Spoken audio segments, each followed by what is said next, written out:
Hey everyone, happy Sunday to you. I hope all is well. This will be the final video for DAAC 1300. You guys have done a great job in this course this semester, so I know it's been a smaller class, smaller than normal, and that's okay. I hope it's worked out well for you. We don't have a final in this course, and while we don't have one for 1305 either, it's just worked out where I can give this extra week off during finals instead of adding an assignment, because you do some things outside of here, so it's all good there. So a couple things I wanted to wrap up here is you guys get ready to move forward to your next stage of your coursework or careers or whatnot.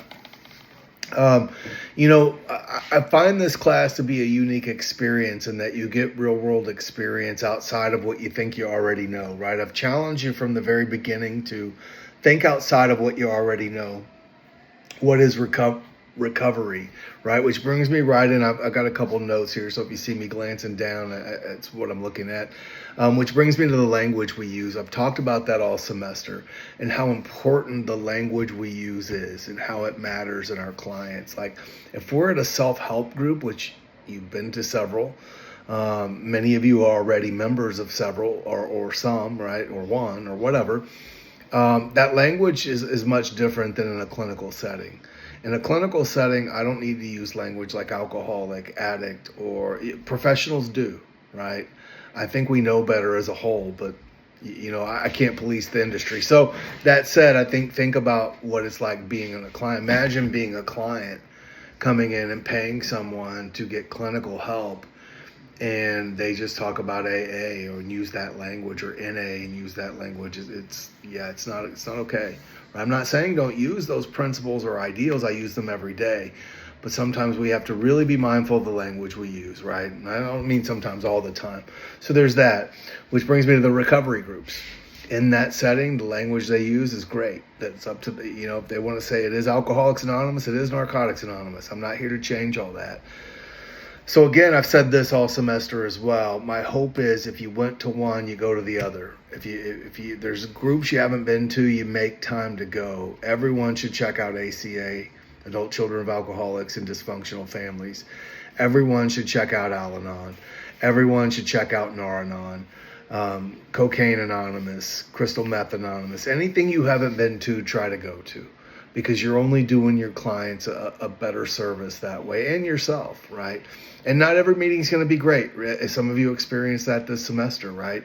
It's not about whether you like the meeting or don't like the meeting. It's about you being educated on what they do and what their philosophies are and how they operate, so that you can better educate your clients on help them make a more informed decision for themselves.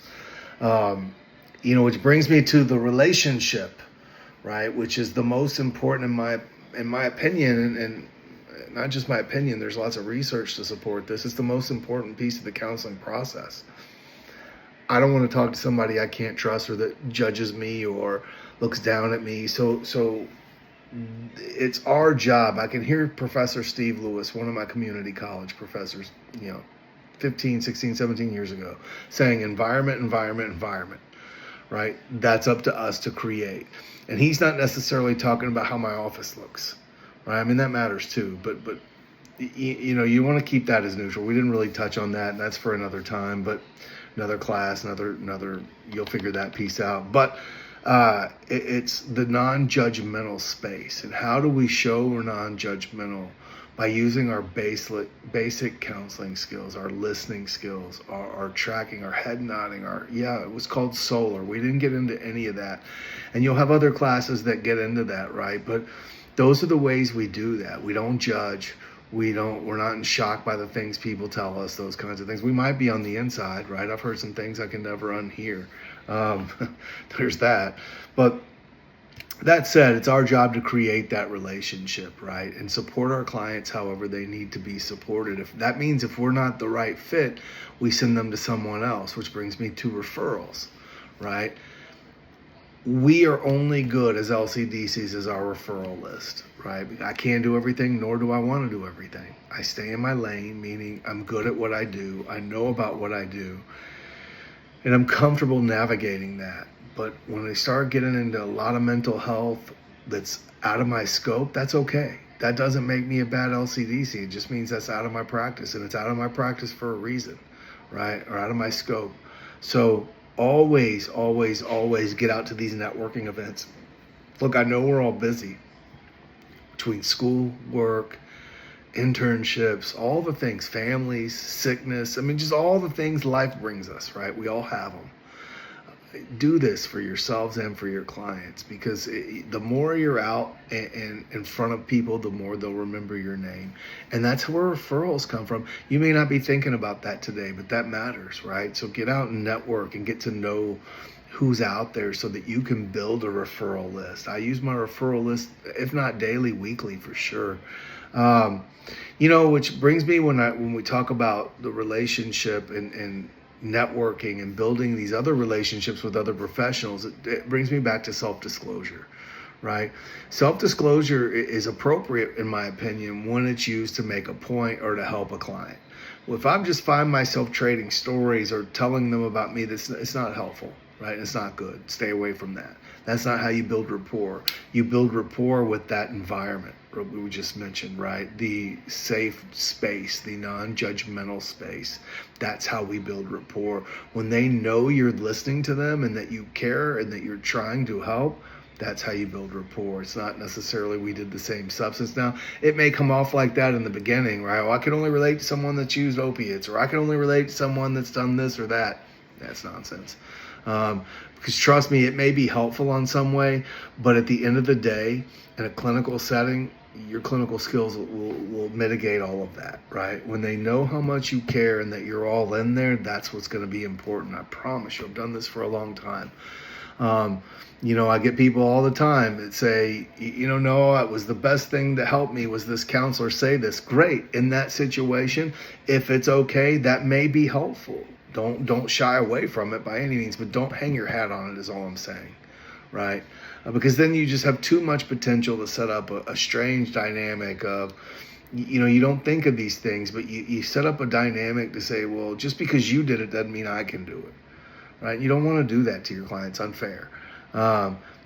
Again, choose your self-disclosure wisely. I've introduced you to the Texas rules and regs for the LCDC license. I hope all of you downloaded that and continually look at that. That's what governs your license. You need to be familiar with that along the way. I've introduced you to IC and RC. That's where you take the exam. Some of these things have been brief. They've been through bonus questions, but that's why I do these bonus questions outside of the material so that you begin to become familiar with these things you're going to need to know. It's a wonderful career choice.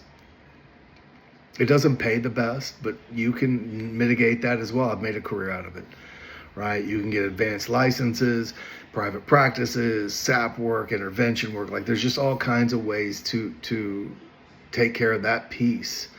But the work you do it's worth it. It's rewarding. I mean, we don't talk enough about how rewarding it is because there's so much to learn up front. And it seems so overwhelming sometimes to know all these things, but just trust you have you have a support network of your own, right? Just like as we send our clients to support groups, we have our own support with each other, right? And reach out to other clinicians. Again, network, right? Get to know people because, I reach out to other people all the time and say, hey, I'm thinking about this. Does this sound right? Sometimes they're like, yeah, it sounds great. Other times they're like, you might want to rethink that.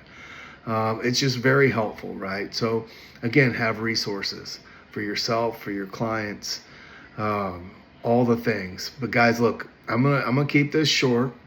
I just wanted to kind of give a quick wrap up. You went to the groups. You know how the groups work. I hope you go to the groups you didn't go to.